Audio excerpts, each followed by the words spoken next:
जहाँ पे सब कुछ स्मूथ चल रहा है वहाँ कहीं पीछे की तरफ कोई परेशानी भी छुपी है। इसलिए हमें परेशानी से ध्यान हटाकर आशा की किरण की तरफ ध्यान देना चाहिए। एक और बात मैं आपको बताती हूँ, सूर्य बेसिकली सेंटर है हमारे गैलेक्सी में। सूर्य सेंटर है, तो जिस भी प्लैनेट को घूमना है, हीट और लाइट चाहिए, वो सूर्य के आसपास घूमेगा। अब आप मज़े की बात ये देखें कि आपकी लाइफ में ऐसे कौन से लोग हैं जिनके आसपास आपको घूमना पड़ता है, वो स्थिर रहते हैं। अगर आप इंडिपेंडेंट हैं तो आपके बॉस, और अगर आप डिपेंडेंट हैं तो आपके फादर। तो ये जो आपकी ज़िंदगी का कोर है, ये सूर्य को रिप्रेजेंट करते हैं। तो अगर आपकी अपनी लाइफ में अथॉरिटेटिव लोगों से नहीं बनती है, तो इसका मतलब आपकी कुंडली में कहीं आपका सूर्य वीक है। तो सूर्य को अगर आप देखते हैं, सूर्य की रोशनी में प्राणायाम करते हैं, सूर्य को प्रणाम करते हैं, तो वो लोग जो आपकी ज़िंदगी में आपको दिक्कत देते हैं, चाहे वो आपके फादर हों, आपके बॉस हों या हायर अथॉरिटी के लोग हों, तो समझिए कि वो धीरे धीरे ठीक होने लग जाएंगे। सूर्य के बिना जीवन अधूरा है, यानी कि आशाओं के बिना जीवन नहीं है।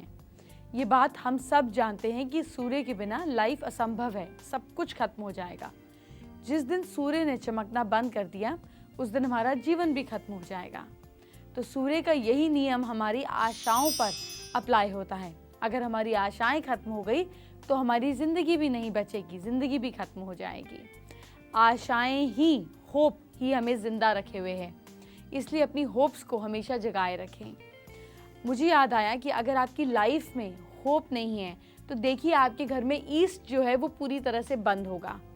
आप अपने घर में ईस्ट डायरेक्शन में एक चमकता हुआ मेटल का सूर्य टांग दीजिए। आपकी लाइफ में अगर होप नहीं है तो आनी शुरू हो जाएंगी। एक और ख़ास चीज़ आपको सूर्य को देखकर समझ में आती है, वो ये कि समाधान हमसे दूर नहीं है।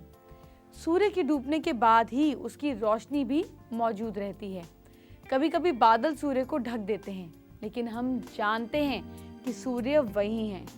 इसी तरह से हमें हमेशा विश्वास रखना चाहिए कि परेशानियां तो हैं, लेकिन सॉल्यूशन भी कहीं ना कहीं ज़रूर होगा।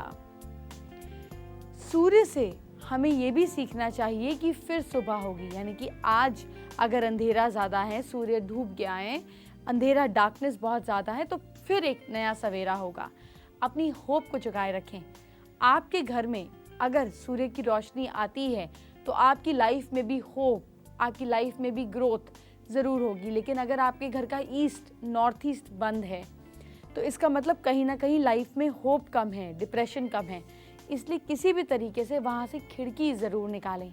अगर ये भी पॉसिबल नहीं है तो बालकनी में खड़े होकर 5 से 7 मिनट सूर्य की रोशनी में गहरी सांसें लिया करें, ताकि आपकी ज़िंदगी इस होप से, इस एक्साइटमेंट से भरी रहे।